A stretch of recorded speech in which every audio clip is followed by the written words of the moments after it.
उस दिन सवेरे 6 बजे मैं अपने शहर से दूसरे शहर जाने के लिए निकला।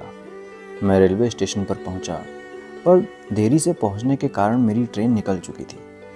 मेरे पास 9:30 की ट्रेन के अलावा कोई चारा नहीं था। मैंने सोचा कहीं नाश्ता कर लिया जाए।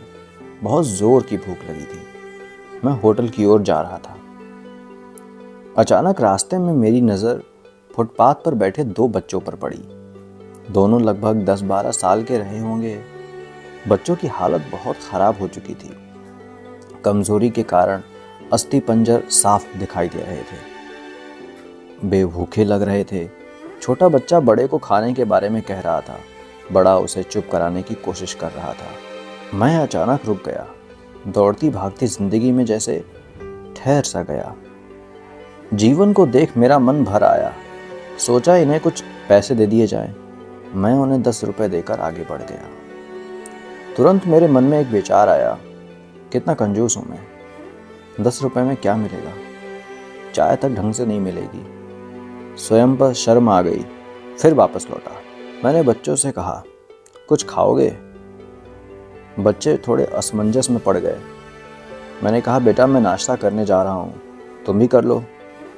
वे दोनों भूख के कारण तैयार हो गए। उनके कपड़े गंदे होने से होटल वाले ने डांट दिया और भगाने लगा। मैंने कहा, भाई साहब उन्हें जो खाना है उन्हें दे दो, पैसे मैं दूंगा। होटल वाले ने आश्चर्य से मेरी ओर देखा। उसकी आंखों में उसके बर्ताव के लिए शर्म साफ दिखाई दी। बच्चों ने नाश्ता, मिठाई व लस्सी मांगी। सेल्फ सर्विस के कारण मैंने नाश्ता बच्चों को लेकर दिया। बच्चे जब खाने लगे उनके चेहरे की खुशी कुछ निराली ही थी।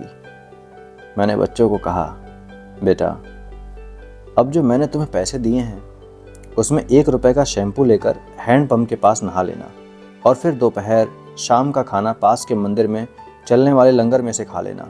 और मैं नाश्ते के लिए पैसे देकर फिर अपनी दौड़ती दिनचर्या की ओर बढ़ निकला। वहाँ आसपास के लोग बड़े सम्मान के साथ देख रहे थे। होटल वाले के शब्द आदर में परिवर्तित हो चुके थे। मैं स्टेशन की ओर निकला। थोड़ा मन भारी लग रहा था। मन थोड़ा उनके बारे में सोचकर दुखी हो रहा था। रास्ते में मंदिर आया। मैंने मंदिर की ओर देखा और कहा, हे भगवान आप कहाँ हो? इन बच्चों की ये हालत, ये भूख, आप कैसे चुप बैठ सकते हो? दूसरे ही क्षण मेरे मन में विचार आया, पुत्र अभी तक जो उन्हें नाश्ता दे रहा था वो कौन था? क्या तुम्हें लगता है कि तुमने वह सब अपनी सोच से किया? मैं स्तब्ध हो गया। मेरे सारे प्रश्न समाप्त हो गए। ऐसा लगा जैसे मैंने ईश्वर से बात की हो। मुझे समझ आ चुका था, हम निमित्त मात्र हैं उसके कार्यकलाप के। वो महान है। भगवान हमें किसी की मदद करने तभी भेजता है जब वह हमें उस काम के लायक समझता है।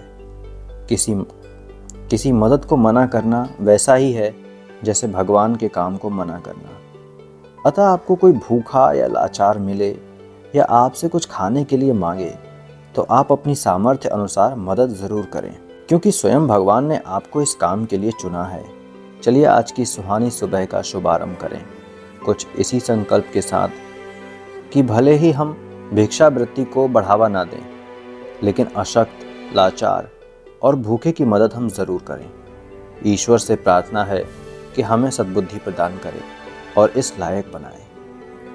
हम बदलेंगे, युग बदलेगा। हम सुधरेंगे, युग सुधरेगा। पहले अपने आप को सुधारें। आओ यारों, मिलजुल कर हम मानवता का रूप निखारें। तो ये थी आज की कहानी। आई होप कि आपको कहानी अच्छी लगी हो। अच्छी लगी हो तो वीडियो को लाइक कर दीजिएगा। कुछ कहना चाहते हो तो कमेंट कर दीजिएगा। आपके लाइक्स और कमेंट ही हमारा मनोबल बढ़ाते हैं।